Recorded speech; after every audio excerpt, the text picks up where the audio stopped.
He killed just because they were old. A cold October morning in Blackpool, England. The kind of morning where fog clings to the ground like a death shroud, and the streets are silent except for the distant echo of a dog's bark. Inside a modest home at the end of a quiet cul-de-sac, a daughter makes a discovery that will haunt her forever. Her parents, Eric and Joan Boardman, both in their 70s, are brutally murdered. The scene is visceral, almost animalistic in its violence. No forced entry, nothing of value stolen, no apparent motive. The police are baffled, the community terrified. Then, a single fingerprint on a makeshift weapon, a sock filled with batteries, leads them to a young man, 20 years old, black, quiet, unassuming. His name? Stephen Oladimi K. Akinmurele. He doesn't fit the profile of your typical serial killer. Not a drifter, not a career criminal. He works as a civil servant at the Department of Benefits and moonlights as a bartender at a local pub called Rumors. He has friends, has girlfriends, even smiles in photographs. But as detectives dig deeper, a chilling pattern emerges. 5 elderly victims. No robbery, no sexual assault, no obvious motive. Just this: they were old, and they had to die. When pressed for an explanation, Stephen simply says, "I did it to clean up the world." But before any court can judge him, before the public can begin to comprehend the horror, Stephen is found dead in his prison cell. Suicide.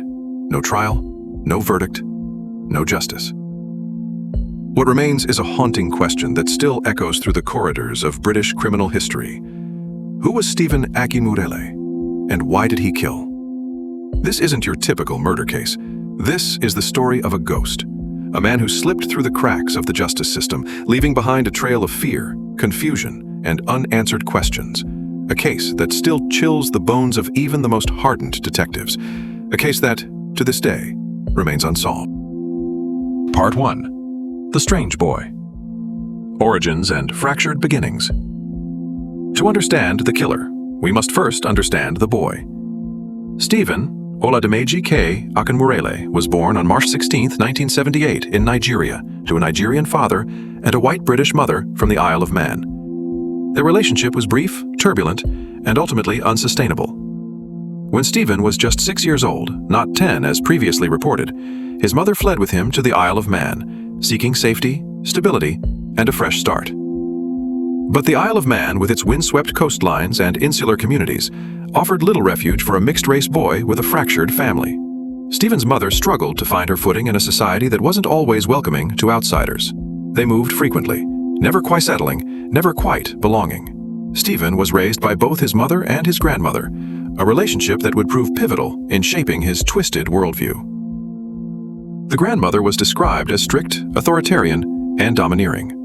For a young boy already struggling with identity and abandonment issues, this harsh discipline would plant the seeds of a pathological hatred that would later consume him entirely. School days and early warning signs. At school, Stephen presented a contradictory picture. Teachers remember him as friendly, occasionally charming, but unpredictable. He was bright enough, but often got into trouble. There were fights, disruptions, behavioral problems that seemed to escalate without warning. The most troubling aspect wasn't his misbehavior. It was his early fascination with elderly people. By age 11, Stephen was already showing signs of what police would later describe as getting a kick out of tormenting old people. This wasn't typical teenage rebellion. It was something darker, more insidious. He suffered from unspecified mental health issues as a child, though there were no major incidents that raised serious alarm bells at the time. In hindsight, these were the whispers of a storm brewing beneath the surface. The transition to adulthood. By 18, Stephen had moved to mainland England, working as a civil servant in the Department of Benefits. He supplemented his income by working as a barman at Rumors, a local pub in Blackpool. To the outside world, he appeared to be integrating into normal adult life. But appearances were deceiving. Stephen was leading a double life, described by those who knew him as industrially active and bisexual. He was drawn to the company of down-and-outs and drug addicts, people on society's margins who wouldn't be missed if they disappeared. What's particularly chilling is that Stephen had already begun his pattern of violence against the elderly. He would break into their homes, steal small items, sometimes just to frighten them. These weren't random burglaries. They were psychological terror campaigns against the most vulnerable members of society. The darkness inside him was growing stronger, and it was only a matter of time before these practice runs would escalate to murder. Part 2. He appeared after they died. The killing spree begins.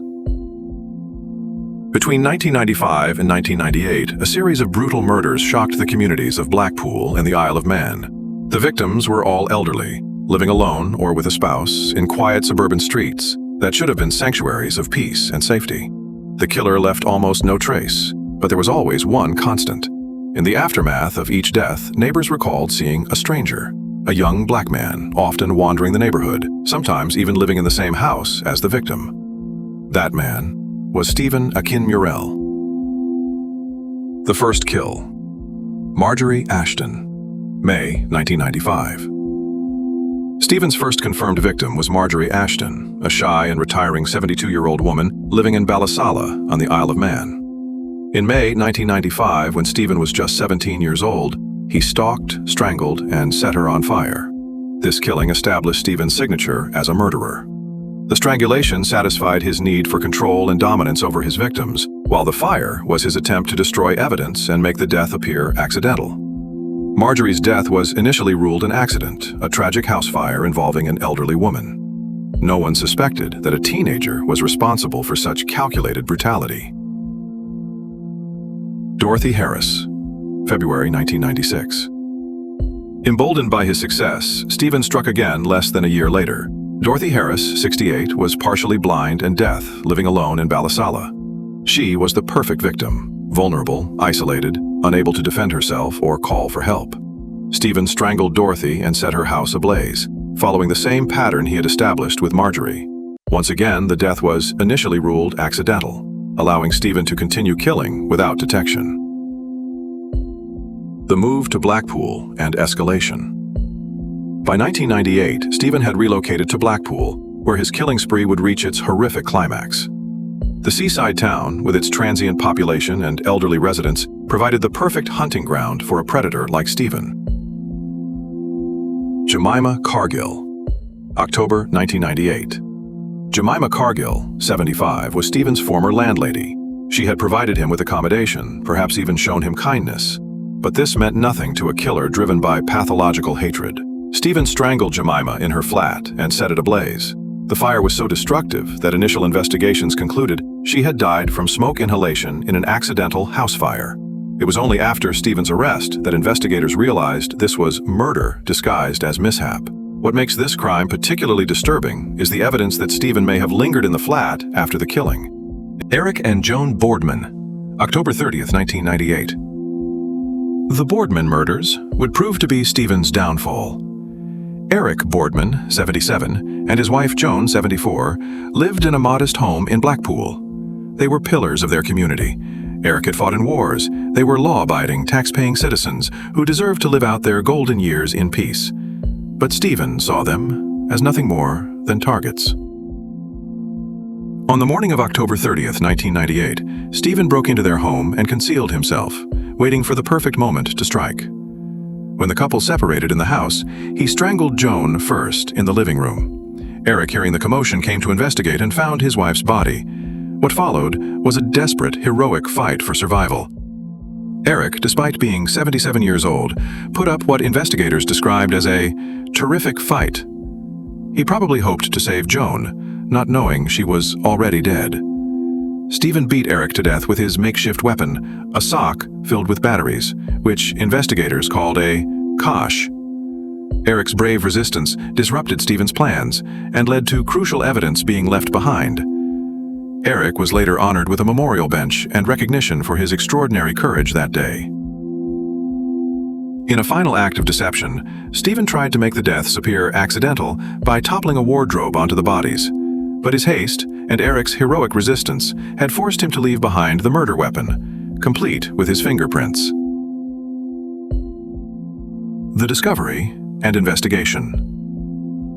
The bodies were discovered by the Boardman's daughter, Marilyn. The scene that greeted her was beyond comprehension. Her parents, who should have been safe in their own home, brutally murdered by a stranger.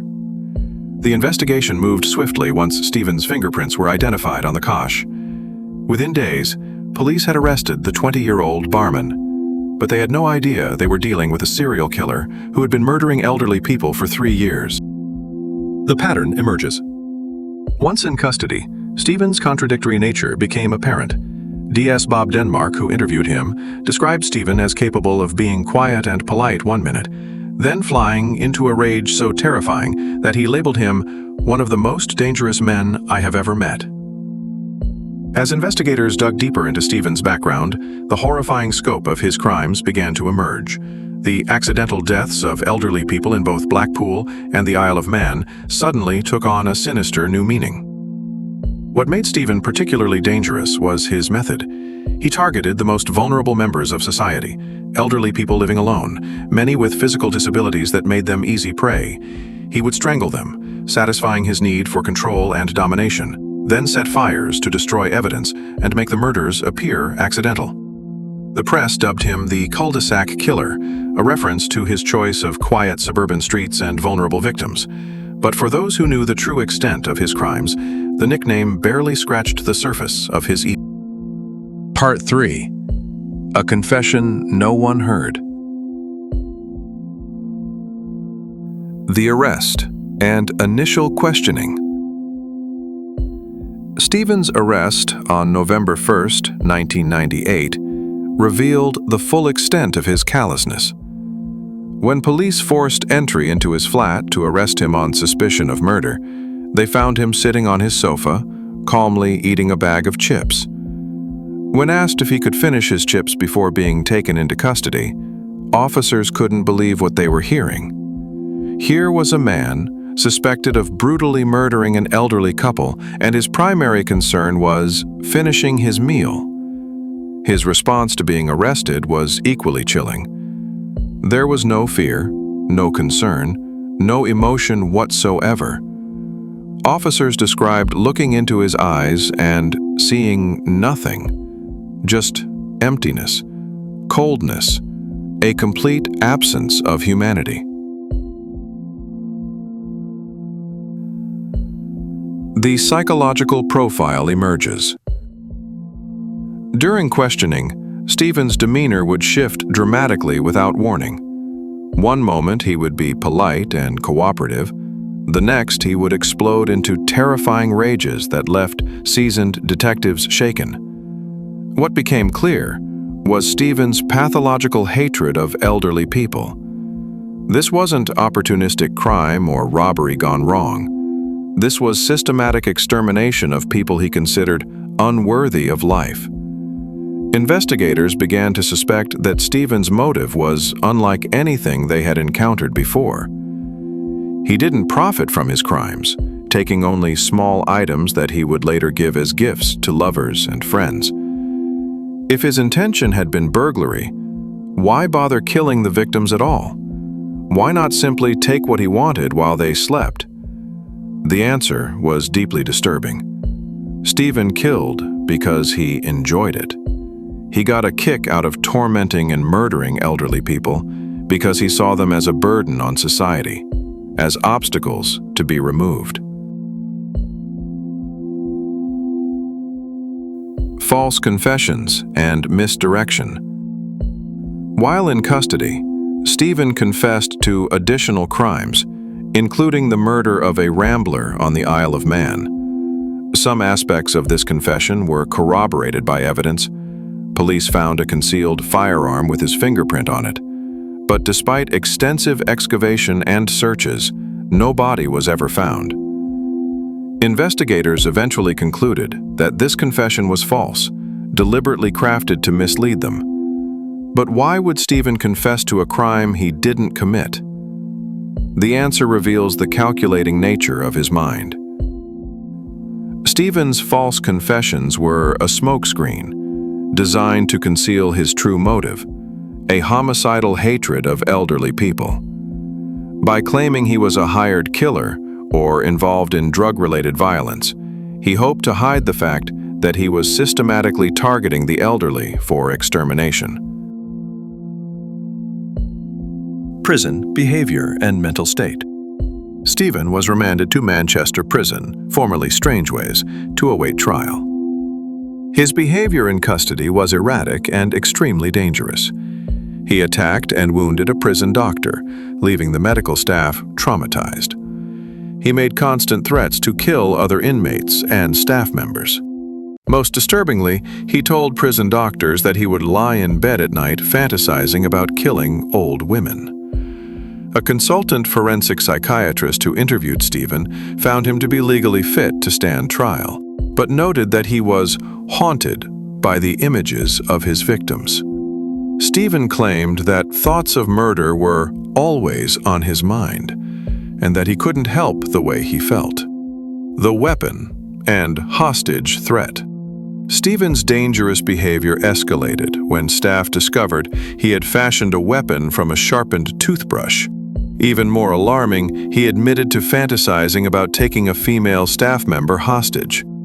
This revelation forced prison authorities to move Stephen from the healthcare ward back to the segregated section. His ability to create weapons and his explicit threats against female staff demonstrated that he remained an active danger even while incarcerated. Girlfriend's warnings go unheeded. Throughout this period, Stephen's girlfriend, Amanda Fitch, visited him regularly and wrote letters. She became increasingly concerned about his deteriorating mental state and repeatedly warned prison authorities that he was suicidal and posed a danger to himself. He told me he wished the police had never found him and he didn't want to go to trial, Miss Fitch said in her statement. Her warnings proved tragically prophetic, but little was done to address her concerns adequately. The suicide notes. On August 28, 1999, just weeks before his trial was set to begin, Stephen was found hanging in his cell. He had crafted a ligature from his bedding and tied it to the window bars. Stephen left behind 2 suicide notes that provide a chilling glimpse into his tormented mind. In a note to his mother, he wrote, "I couldn't take any more of feeling like how I do now, always wanting to kill." The second note was even more disturbing. "I know it's not right always thinking like this, but it's always on my mind. I can't help the way I feel. What I did was wrong. I know that, and I feel for them. But it doesn't mean I won't do it again. I'll keep on having this feeling I'm going mad, because I can't take any more of this, and that's why I'm saying goodbye." The third suicide attempt. Stephen's death was actually his third suicide attempt. He had previously tried to kill himself by overdosing on medication while in the segregated unit. After that attempt, he was moved to the healthcare ward on self-harm watch, but the enhanced monitoring had failed to prevent his final successful attempt. The fact that Stephen managed to kill himself despite being on suicide watch raised serious questions about prison procedures and the adequacy of mental health care for dangerous inmates. Part 4. Killer or delusional imposter? The evidence dilemma. With Stephen's death, the case entered a realm of perpetual uncertainty. Was he truly a serial killer, or just a deeply disturbed young man lost in his own delusions, confessing to crimes he didn't commit? The evidence was compelling but not conclusive. His fingerprints were found on the weapon used to kill Eric Boardman. He was seen near the scenes of several murders. He confessed to multiple killings, and his stories were chillingly consistent. But there were troubling gaps. No physical evidence linking him to some deaths. No witnesses who saw him commit the crimes. No clear motive beyond a twisted ideology. The Psychiatric Evaluation. The forensic psychiatrist who evaluated Stephen provided crucial insights into his mental state. Stephen was deemed fit to stand trial, but the psychiatrist noted that he was haunted by the images of his victims and that murderous thoughts were constantly on his mind. This psychological profile suggests someone who was acutely aware of his actions and their consequences, yet felt powerless to control his homicidal impulses. Stephen described himself as a victim of his own mind, claiming he couldn't help feeling the way he did about elderly people. The victim narrative. What's particularly unsettling about Stephen's case is how he positioned himself as a victim. In his suicide notes and conversations with psychiatrists, he consistently portrayed himself as someone suffering from uncontrollable urges, rather than someone making deliberate choices to kill innocent people. This victim narrative is classic among certain types of killers who abdicate responsibility for their actions. By claiming he was haunted by images and couldn't control his feelings, Stephen was attempting to shift blame away from his conscious decisions to stalk, torture, and murder vulnerable elderly people. Comparing Stephen to other serial killers. The press and criminologists have drawn comparisons between Stephen and other prolific killers of the elderly, particularly Dr. Harold Shipman. Shipman, Britain's most prolific serial killer, murdered hundreds of elderly patients, becoming so lethal that his crimes affected national murder statistics by several percentage points.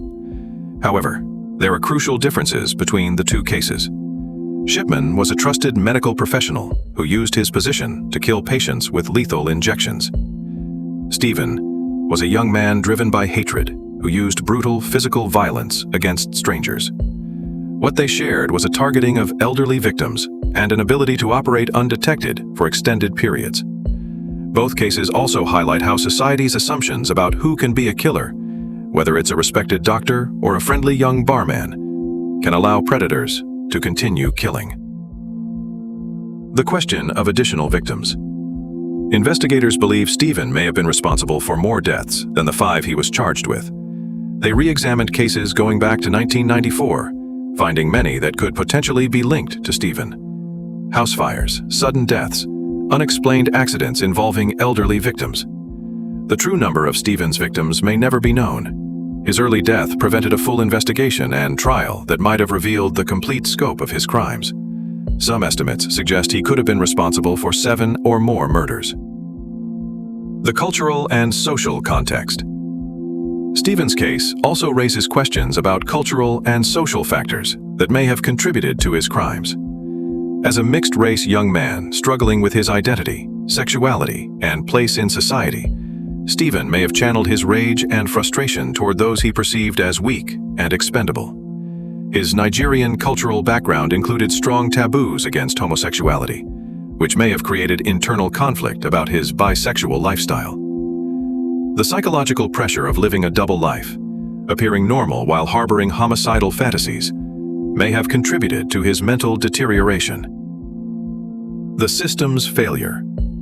Perhaps most troubling is how many opportunities there were to intervene before Stephen killed. His history of mental health issues, his early crimes against the elderly, his escalating behavior in prison, all were warning signs that went unaddressed or inadequately managed. The failure to prevent Stephen's suicide despite multiple attempts and explicit warnings from his girlfriend represents a systemic breakdown in the criminal justice and mental health systems. His death denied justice to the families of his victims and left crucial questions unanswered. Ending. A case never closed. The unfinished trial. Stephen Akinmurele's trial was scheduled to begin at Preston Crown Court in October 1999. It would have been one of the most significant serial killer trials in British legal history, potentially revealing the full extent of his crimes and providing closure for the families of his victims. Instead, on August 28, 1999, guards found Stephen's lifeless body hanging in his cell at Manchester Prison. He was just 21 years old, having spent barely 9 months in custody. His death meant that he would never face judgment for his crimes, never be forced to account for the terror he had inflicted on innocent people. The inquest and systemic failures.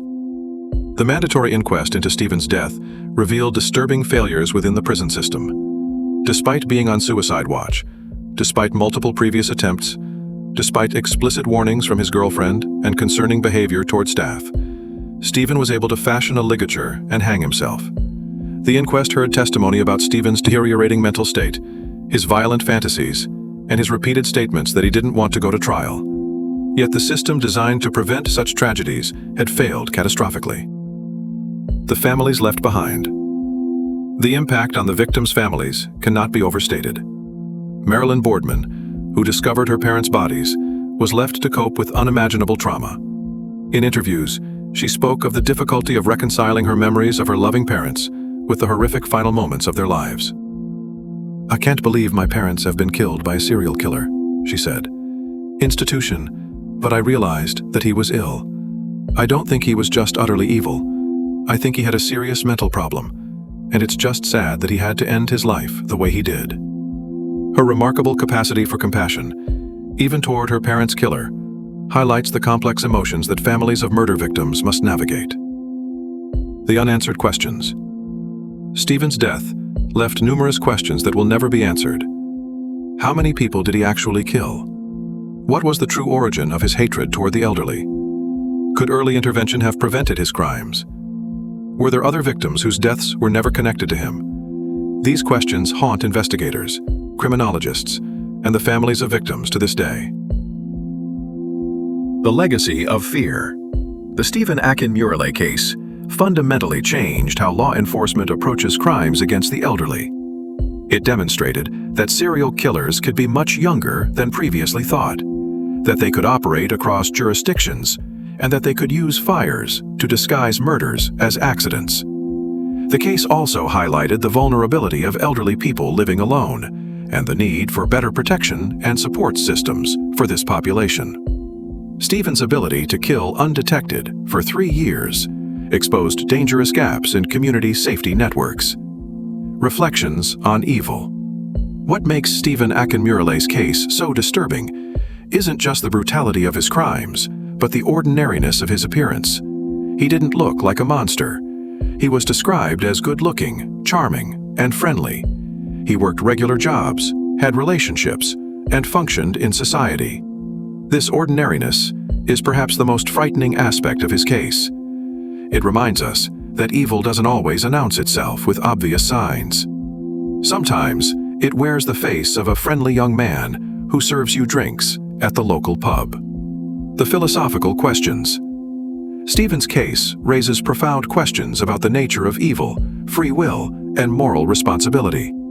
Was he a victim of mental illness, or was he simply choosing to give in to dark impulses that we all might harbor but choose to suppress? His suicide notes suggest someone who was aware that his thoughts and actions were wrong, yet felt powerless to change them. This raises troubling questions about the extent to which we are responsible for our actions when they arise from disordered mind. The modern relevance. In an era of increasing awareness about mental health, the Stephen Akinmurele case serves as a stark reminder of what can happen when mental illness goes untreated or inadequately managed. His case predates many modern interventions and support systems, but it remains relevant as society continues to grapple with how to identify and help people before they harm themselves or others. Final reflections. Some killers are never brought to justice. Some mysteries are never solved. And some people vanish from the world as if they never existed. Stephen Akinmurele is one of those names, a ghost story for modern Britain, a case that will never truly be closed. The empty corridors of Manchester Prison, the silent streets of Blackpool, the faces of the forgotten victims.